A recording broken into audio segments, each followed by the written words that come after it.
हे दोस्तों, फर्जी खबर के 5वें एपिसोड में आपका स्वागत है। पूनम पांडे की चीप पब्लिसिटी स्टंट पर बॉलीवुड सेलिब्रिटीज ने क्या कहा? संदीप रेड्डी वांगा ने आमिर खान की एक्स वाइफ किरण राव को जवाब दिया है। डायरेक्टर एस राजामौली ने अपनी अपकमिंग फिल्म में कुछ बदलाव किए हैं और ग्लोबल ऑडियंस की भारी डिमांड को देखते हुए सालार के इंग्लिश वर्जन को नेटफ्लिक्स पर रिलीज किया गया है। और भी कुछ इंटरेस्टिंग खबरें हैं जिसके बारे में आज हम फर्जी खबर के इस 5वें एपिसोड में बात करेंगे। लेकिन उससे पहले अगर आपने अभी तक हमारे चैनल को सब्सक्राइब नहीं किया है तो अभी कर लें, क्योंकि यहाँ पर हम फिल्मों से जुड़ी कुछ इंटरेस्टिंग खबरों के बारे में बात करते हैं। यार पूनम बहन की पकौड़ी, तूने तो हमारी जान ले ली। तू पागल है क्या? जैसा कि आप सब जानते हैं कि पूनम पांडे मर गई थी, लेकिन फिर वो अचानक से जिंदा हो गई है। ऐसा शायद पहली बार हुआ है जब लोग किसी की मौत से उतना उदास नहीं हुए थे जितना कि उसके जिंदा होने की वजह से हुए हैं। क्यों दुखी हो रहा है? खुशी का दिन है, अपनी पूनम जिंदा है। तो पूनम पांडे की इस चीप पब्लिसिटी स्टंट पर सेलिब्रिटीज ने क्या क्या कहा, सबसे पहले आज उसी के बारे में बात करेंगे। विवेक अग्निहोत्री ने ट्विटर पर पूनम पांडे का वीडियो शेयर करते हुए लिखा, ये एक मार्केटिंग कैंपिंग है। वीडियो के राइट साइड में लोगों को देखिए। विवेक अग्निहोत्री इस लोगो के बारे में बात कर रहे हैं जो आप यहाँ ऊपर देख सकते हैं। तो क्या पूनम पांडे ने एक प्रमोशन के लिए सब कुछ किया है? अगर ऐसा है तो भाई इससे ज्यादा नीच वाली बात और क्या हो सकती है। मंदिरा बेदी कहती हैं इस मूर्ख महिला को अटेंशन नहीं देना चाहिए जिसे पहले ही अटेंशन मिल चुकी है। ये बहुत खराब पब्लिसिटी स्टंट है और इसका बॉयकॉट करना चाहिए। आयुष्मान खुराना की वाइफ ताहिरा कश्यप लिखती हैं, इतना नीच गिर सकते हैं, शॉकिंग है। इस पर यकीन नहीं हो रहा है। ब्रेकिंग न्यूज कितना जरूरी है, किस कीमत पर? सिर्फ इसलिए नाम नहीं लिखा क्योंकि वो किसी भी कीमत पर इतना महत्व की हकदार नहीं है। तो भाई इन 3 सेलिब्रिटीज ने पूनम पांडे के बारे में ये कहा है। वैसे मैं उन लोगों के बारे में सोच रहा हूँ जिन्होंने लिखा था कि rest in peace Poonam Pandey, तुम भले ही इस दुनिया से चली गई हो लेकिन तुम हमेशा हमारे दिल के करीब रहोगी। अब जब लोगों ने इतना ज्यादा याद किया तो शायद ऊपर वाले ने भी सोचा होगा कि भाई इसे वापस भेज देते हैं। तो भाई अब पूनम पांडे वापस आ गई हैं और फिर से वो हमें एयरपोर्ट और मार्केट में मीडिया के साथ फोटो खिंचवाते हुए नजर आएंगी। क्या कहना चाहेंगे आप पूनम पांडे की मौत के बारे में? मैं आप सबसे जरूर जानना चाहूंगा। राजा जी अपनी शक्तियों का पूरा इस्तेमाल कर रहे हो। जावेद अख्तर के बाद अब संदीप रेड्डी वांगा ने किरण राव को भी जवाब दिया है।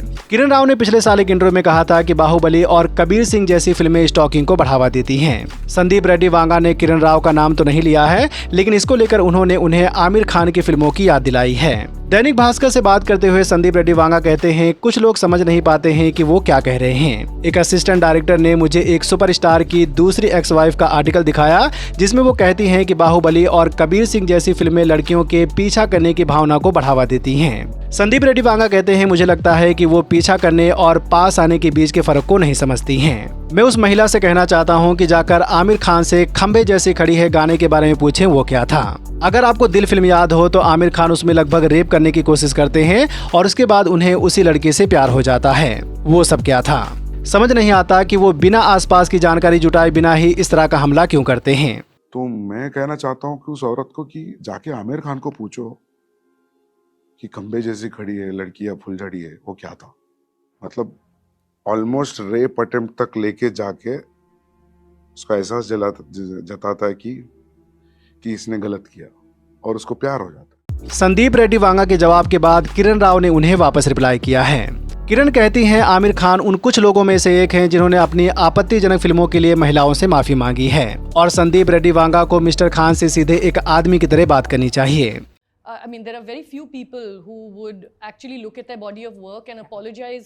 And honestly, I don't know if Mr. Reddy has something to tell Amir. He should tell him man to man.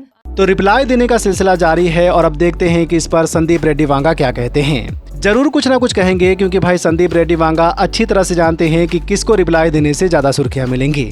देखते हैं आगे क्या होता है। जैसी खड़ी है लड़की है या छड़ी है। 2023 में रिलीज हुई प्रभास की ऑल टाइम ब्लॉकबस्टर फिल्म सालार के इंग्लिश वर्जन को नेटफ्लिक्स पर रिलीज किया गया है। कहा जा रहा है कि ग्लोबल ऑडियंस सालार के इंग्लिश वर्जन की काफी डिमांड कर रहे थे और वो इस फिल्म को देखने के लिए काफी बेचैन हो रहे थे। तो इसी वजह से सालार के इंग्लिश वर्जन को नेटफ्लिक्स पर रिलीज किया गया है। अब मुझे समझ में नहीं आ रहा है कि भाई किस देश के लोग इस फिल्म का इंतजार कर रहे थे।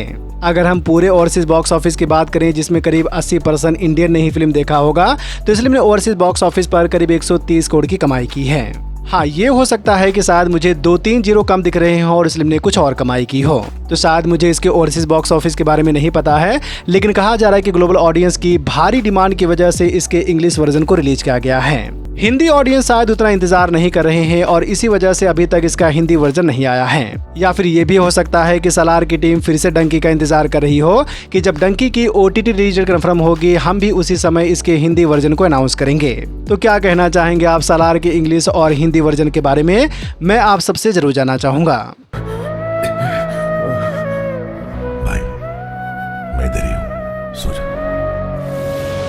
डायरेक्टर SS राजामौली ने अपनी अपकमिंग फिल्म SSMB 29 में कुछ बदलाव किए हैं। सिनेमेटोग्राफर सेंथिल कुमार की जगह अब PS विनोद को साइन किया है, जिन्होंने अभी गुंतुर कारम में काम किया था।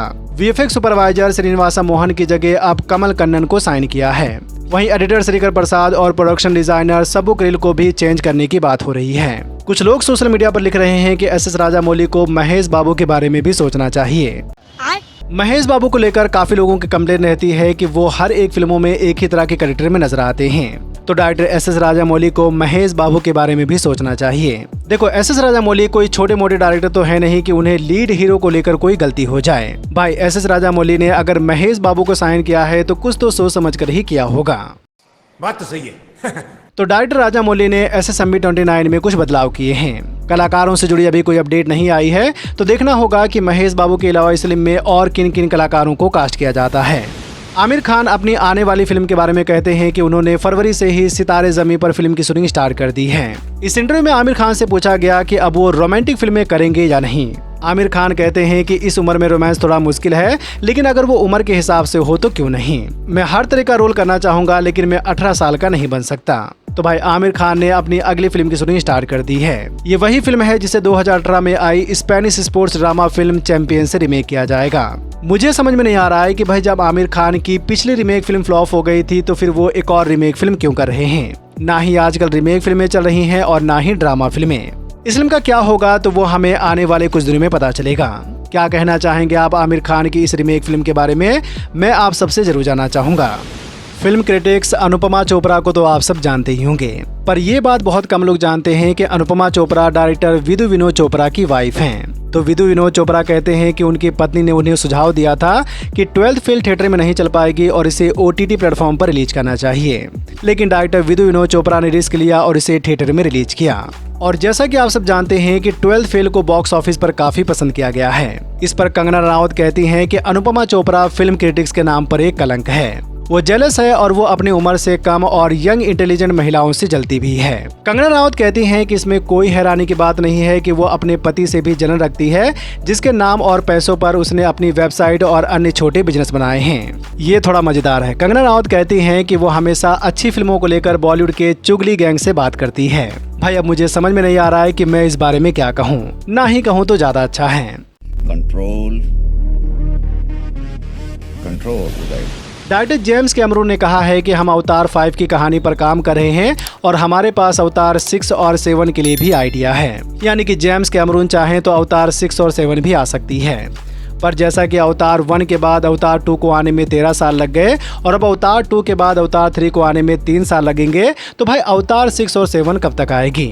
जेम्स कैमरून के हिसाब से अभी अवतार 5 2031 में रिलीज होगी, तो उस हिसाब से अवतार 6 और 7 2035 और 2040 तक आ सकती है। भाई, कल का पता नहीं है और जेम्स कैमरून ने 2031 का प्लान किया है। खैर, अभी तो लोग अवतार 3 का इंतजार कर रहे हैं, जो कि अगले साल दिसंबर के महीने में रिलीज होगी। क्या कहना चाहेंगे आप जेम्स कैमरून की इतनी लंबी प्लानिंग के बारे में? हमें कमेंट में जरूर बताएं। वीडियो को लाइक करें, अपने दोस्तों के साथ भी फेसबुक, व्हाट्सएप, ट्विटर पर जरूर शेयर करें और चैनल को सब्सक्राइब करना तो बिल्कुल ना भूलें। धन्यवाद।